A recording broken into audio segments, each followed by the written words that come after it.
Hello everyone, welcome back to our channel Login Assist. In this guide video, I will show you how to log in Premier League account. So first of all, launch open Premier League application.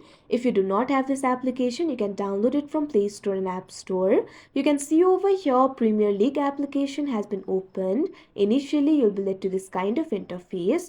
Now tap on the more option that you can see at the bottom right corner of your screen. Now you'll be led to this kind of interface. In this interface at top, you'll be able to find the option for sign in or create new account. Simply tap on it.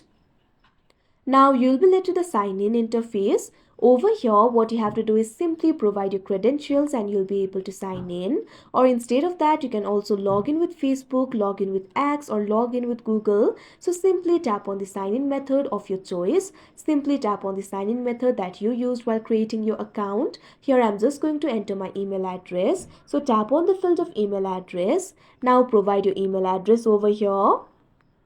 After that, also provide your password. If you've forgotten your password, tap on the option forgot your password and you'll be able to reset it. Now after entering the credentials, tap on the sign in option that you can see on the screen. Now you can see over here you'll be logged in to your account. So that is how you log in Premier League account. I hope you found this video helpful. Thank you for watching. Make sure to like, share and subscribe to our channel.